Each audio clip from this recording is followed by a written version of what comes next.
Hola, mi nombre es Catherine Soter. Nosotros estamos apoyados por un equipo de educadores que han preparado una poderosa herramienta de aprendizaje incorporando técnicas computarizadas para permitirnos visualizar conceptos matemáticos rápida y eficientemente. Piensan en nosotros como sus propios tutores personales en matemáticas, disponibles cada vez que quieran revisar conceptos y técnicas en matemáticas. Antes de comenzar, tengo algunos consejos que pueden ayudarles a conseguir mayor beneficio de esta cinta. Primero que nada, este material fue diseñado para complementar las indicaciones de las clases de matemáticas, no para reemplazarlas. A menos que hayan practicado estos conceptos matemáticos en clases con un buen profesor y un buen texto, es probable que el ritmo de esta presentación les parezca muy rápido. La palabra clave aquí es revisar. Muy pocas personas serían capaces de emplear este video como sustituto de las instrucciones de una clase formal. Luego, no caigan en la trampa de pensar que este es un programa parecido a otro que hayan visto en televisión. Todos nosotros tenemos el hábito de ponernos muy cómodos frente a la pantalla y nuestros sueños. El material que se presenta en este video concentra semanas de trabajo en tan solo unos pocos minutos. Deben estar preparados para concentrarse en lo que se muestra y se explica. Tomen frecuentes recreos. 20 minutos seguidos es tal vez lo más que la mayoría de las personas pueden dedicar a un material como este sin tener al menos un breve cambio de ritmo. Cada vez que sientan que empiezan a perder concentración, será el momento de detener su equipo. Salga a respirar aire puro, haga algo de ejercicio físico o tal vez coma algo. Lo importante aquí es que ustedes tienen el control. Nosotros estaremos siempre aquí para cuando regresen, lo cual me lleva al siguiente punto.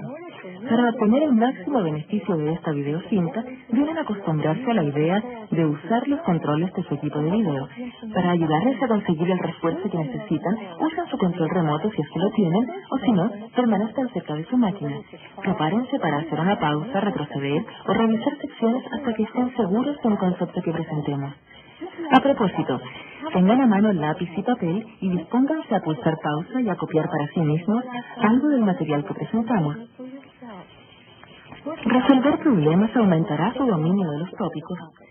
Intenten hacer uso del video tan interactivamente como sea posible. Si permanecen como un espectador pasivo, no temo que esto será de menos valor para ustedes. Y un último comentario. A medida que avancen en la videocinta, anoten el número del contador de su videograbador en aquellos puntos de la cinta que crean deberán revisar más tarde. Así encontrarán el material más fácilmente. Recuerden poner su contador en 0 cada vez que revisen la cinta.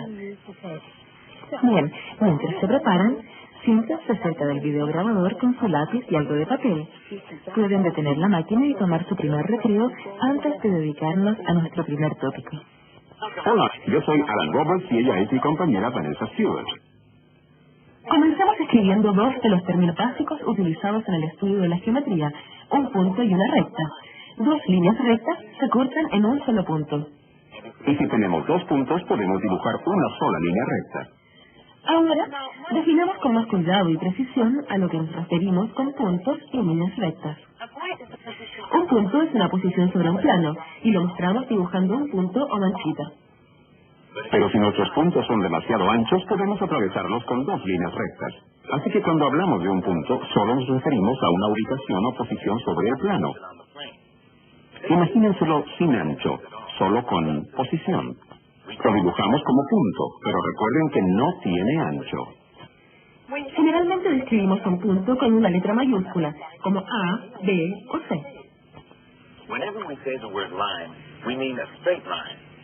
Una línea recta puede dibujarse entre dos puntos cualquiera. Les repito que debemos darle un cierto ancho al dibujarla, pero imaginen que no tiene ancho en absoluto. Podemos identificar una línea recta ubicando dos puntos sobre ella y dibujando una barra con flechas en ambos extremos, sobre las letras. Las flechas indican que la línea se extiende en ambas direcciones para siempre. La porción de la línea entre A y B se llama segmento lineal AB, y lo escribimos una barra sin flechas. Nuestro próximo tema es el estudio de las rectas paralelas. ¿Qué queremos decir con las palabras rectas paralelas? Imaginen cualquier par de rectas en el mismo plano. Puede que las líneas se corten en algún punto o quizás jamás lo hagan. En el caso de que las líneas no se corten jamás, decimos que ambas líneas rectas son paralelas. En esta figura, las líneas L y M son paralelas. Se utilizan estas dos líneas pequeñas para indicar que las líneas son paralelas. Cuando dos líneas son intersectadas por una tercera línea, esa tercera línea que corta a través de las primeras dos se llama transversal. En nuestra figura, la línea T es una transversal que corta las dos líneas rectas L y M. Cuando una transversal corta a través de dos líneas, forma ángulos con dichas líneas. Los ángulos que están al interior entre las líneas L y M se llaman ángulos interiores. En nuestra figura, los ángulos 1, 2, 5 y 6 son los ángulos interiores. Los ángulos que están afuera sobre la línea L o bajo la línea M se llaman ángulos exteriores. En nuestra figura, los ángulos 3, 4, 7 y 8 son los ángulos exteriores. Ahora examinemos más de cerca los ángulos que se forman cuando las líneas paralelas son cortadas por una transversal. Hallaremos hechos muy importantes acerca de los ángulos interiores y exteriores. Consideremos primero los ángulos interiores. El ángulo 1 y el ángulo 6 se ubican a lados opuestos de la transversal. No son adyacentes entre ellos. Decimos que los ángulos 1 y 6 son ángulos alternos internos. Los ángulos 2 y 5 son otro par de ángulos alternos internos, ya que están a lados opuestos de la transversal y no son adyacentes entre ellos. Fíjense que los ángulos 1 y 6 parecen ser del mismo tamaño, es decir, son congruentes. Afirmamos este hecho como un postulado. Cuando dos líneas son cortadas por una transversal, los ángulos interiores alternos son congruentes. Ahora consideremos los ángulos exteriores alternos. Eso quiere decir que estos ángulos exteriores no son adyacentes y están a lados opuestos de la transversal. ¿Pueden hallar los ángulos alternos externos en esta figura? Es correcto si dijeron ángulos 3 y 8 y ángulos 4 y 7. ¿Creen que los ángulos alternos externos son congruentes? Basándonos en lo que ya hemos aprendido, podemos comprobar que sí son congruentes. La prueba es la siguiente. Sabemos que los ángulos 1 y 6 son congruentes porque son ángulos alternos internos. También sabemos que los ángulos 3 y 1 son congruentes porque son opuestos por el vértice.